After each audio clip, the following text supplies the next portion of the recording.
दाऊद अलैहिस्सलाम का सिलसिला नसब यहूदा बिन याकूब से जा मिलता है। आप छोटे कद के थे, आंखें नीली, बाल हल्के और दिल के साफ शफाफ थे। आप बनी इसराइल पर हुकूमत करने लगे। अल्लाह ताला ने इनकी हुकूमत को मजबूत कर दिया और यूं बनी इसराइल एक बार फिर यकजा हो गए। अल्लाह ताला ने आप पर बहुत से मोजज़ात जाहिर फरमाए। आप पर एक किताब भी नाजिल हुई जिसे ज़बूर के नाम से जाना जाता है।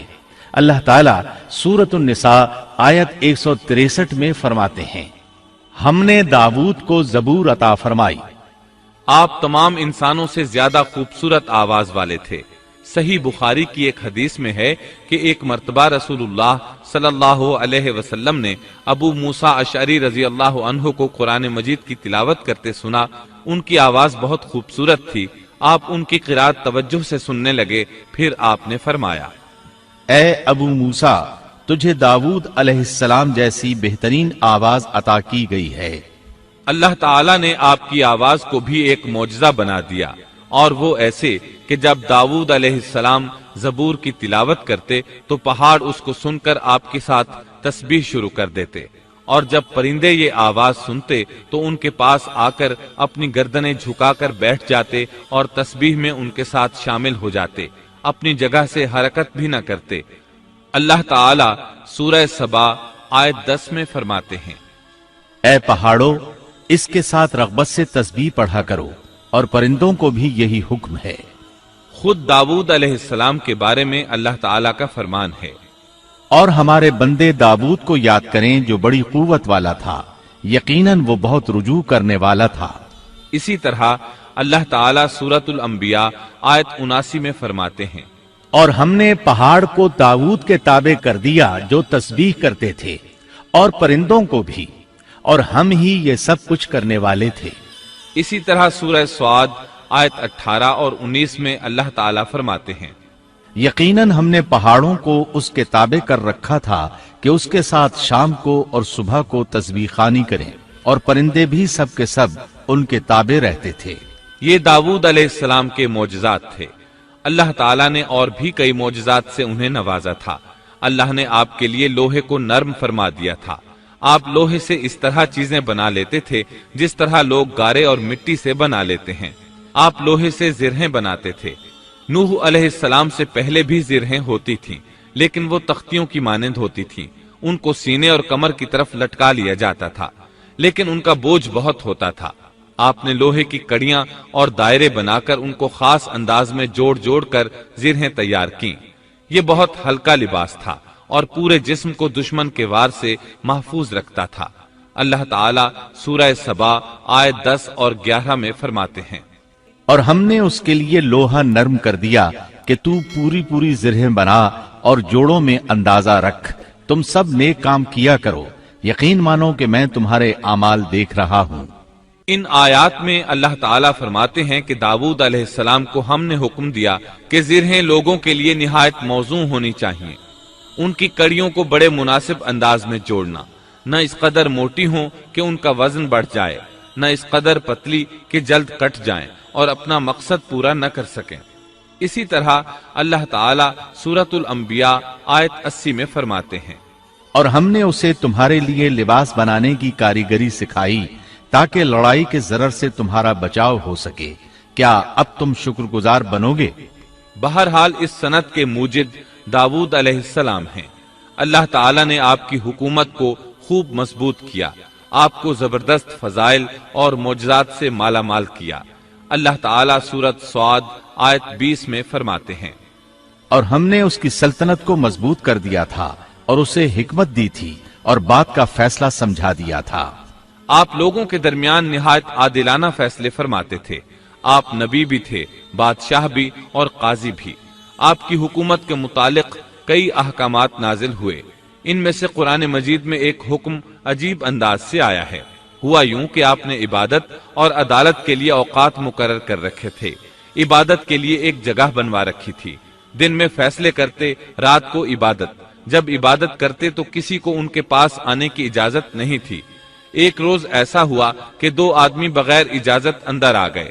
दरवाजा बंद था, लेकिन वो दीवार फांद कर अंदर आ गए। आप डर गए कि कहीं हमला आवर न हो। اللہ تعالیٰ سورۃ صاد آیت 21 اور 22 میں فرماتے ہیں، اور کیا تجھے جھگڑا کرنے والوں کی بھی خبر ملی جبکہ وہ دیوار پھاند کر محراب میں آ گئے؟ جب یہ داؤد کے پاس پہنچے تو وہ ان سے ڈر گئے۔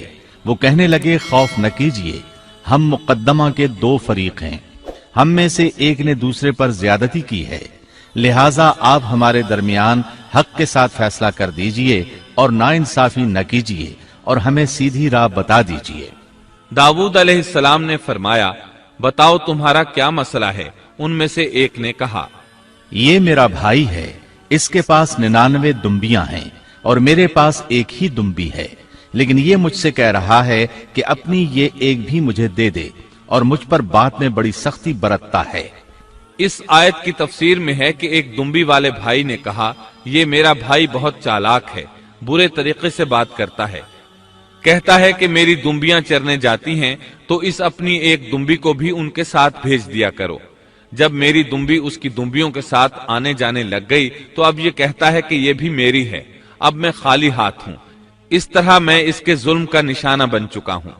داؤد علیہ السلام نے فوراً کہا، اس کا اپنی دمبیوں کے ساتھ تیری ایک دمبی ملا لینے کا سوال واقعی تیرے اوپر ایک ظلم ہے، اور اکثر حصے دار اور شریک ایسے ہی ہوتے ہیں کہ ایک دوسرے پر ظلم کرتے ہیں، سوائے ان لوگوں کے جو ایمان لائے اور جنہوں نے نیک عمل کیے، اور ایسے لوگ بہت ہی کم ہیں۔ داؤد علیہ السلام نے دوسرے بھائی کی بات سنے بغیر ہی اسے ظالم ٹھہرا دیا۔ آپ کا فیصلہ سنتے ہی دوسرا بول اٹھا، آپ نے میری بات تو سنی ہی نہیں اور فیصلہ دے دیا، پہلے آپ میری بات تو سنتے۔ داؤد علیہ السلام فوراً بھانپ گئے کہ ان سے غلطی ہوئی ہے اور سمجھ گئے کہ یہ اللہ تعالیٰ کی طرف سے آزمائش ہے۔ آپ نے فوراً توبہ کی، اللہ کی طرف رجوع کیا اور استغفار کرنے لگے۔ اور داؤد سمجھ گئے کہ ہم نے انہیں آزمایا ہے، پھر تو اپنے رب سے استغفار کرنے لگے اور عاجزی کرتے ہوئے سجدے میں گر پڑے اور پوری طرح رجوع کیا۔ پس ہم نے بھی ان کا وہ قصور معاف کر دیا، یقیناً وہ ہمارے نزدیک بڑے مرتبے والے اور بہت اچھے ٹھکانے والے ہیں۔ اس کے بعد اللہ تعالیٰ سورۃ صاد آیت 26 میں فرماتے ہیں، اے داؤد، ہم نے تمہیں زمین میں خلیفہ بنا دیا، تم لوگوں کے درمیان حق کے ساتھ فیصلہ کیا کرو اور اپنی نفسانی خواہش کی پیروی نہ کرو، ورنہ وہ تمہیں اللہ کی راہ سے بھٹکا دے گی۔ یقیناً جو لوگ اللہ کی راہ سے بھٹک جاتے ہیں ان کے لیے سخت عذاب ہے، اس لیے کہ انہوں نے حساب کے دن کو بھلا دیا ہے۔ اس طرح داؤد علیہ السلام اللہ تعالیٰ کے اس فرمان کے مطابق فیصلے کرنے لگے۔ اللہ کے ہاں ان کا احترام اور اکرام اور بڑھ گیا۔ آپ کثرت سے روزے رکھتے اور خوب عبادت کرتے۔ آپ اس وقت تمام انسانوں سے بڑھ کر اللہ کی عبادت کرنے والے تھے۔ امام بخاری نے ایک حدیث نقل کی ہے جس کے الفاظ کچھ اس طرح ہیں، اللہ تعالیٰ کے نزدیک سب سے محبوب نماز داؤد علیہ السلام کی نماز ہے، اور اللہ تعالیٰ کی طرف سب سے محبوب روزہ داؤد علیہ السلام کا روزہ ہے۔ وہ رات کا آدھا حصہ نیند فرماتے، اس کے بعد تہائی رات قیام کرتے اور رات کے چھٹے حصے میں سو جاتے تھے۔ ایک دن روزہ رکھتے اور ایک دن روزہ چھوڑ دیتے تھے۔ لڑائی میں جب دشمن سے مقابلہ ہوتا تو بھاگتے نہیں تھے۔ اس حدیث میں نفل نماز یعنی نماز تہجد اور نفلی روزے کا ذکر ہوا ہے۔ بہرحال یہ وہ صفات ہیں جو داؤد علیہ السلام کے بارے میں حدیث رسول میں آئی ہیں۔ اللہ تعالیٰ نے سورہ سبا آیت 13 میں ان کی تعریف کرتے ہوئے ان کی آل کو اللہ کا شکر ادا کرنے کا حکم دیا۔ اے آل داؤد، اس انعام کے شکریہ میں نیک عمل کرو۔ داؤد علیہ السلام کی ایک صفت یہ تھی کہ آپ بہت شکر گزار تھے، اور ایسے لوگ کم ہی ہوتے ہیں، جیسا کہ سورہ سبا آیت 13 میں اللہ تعالیٰ فرماتے ہیں، اور میرے بندوں میں سے شکر گزار بندے کم ہی ہوتے ہیں۔ داؤد علیہ السلام میں جیسے دیگر بہت سی خوبیاں تھیں، وہاں ایک بہت عظیم خوبی یہ بھی تھی کہ وہ ایک بادشاہ ہونے کے باوجود ایک درہم بھی سلطنت کے بیت المال سے نہیں لیتے تھے، اپنا اور اپنے اہل و عیال کا بوجھ خود اٹھاتے تھے، اور اپنی محنت اور ہاتھ کی کمائی سے حلال روزی حاصل کر کے اپنے اہل و عیال کو کھلاتے تھے۔ داؤد علیہ السلام کی اس عظیم صفت کو نبی کریم صلی اللہ علیہ وسلم نے یوں بیان کیا ہے، صحیح بخاری میں ہے، کسی انسان نے اس شخص سے بہتر روزی نہیں کھائی جو خود اپنے ہاتھ سے کما کر کھاتا ہے۔ اللہ کے نبی داؤد علیہ السلام بھی अपने हाथ से काम करके रोजी खाया करते थे।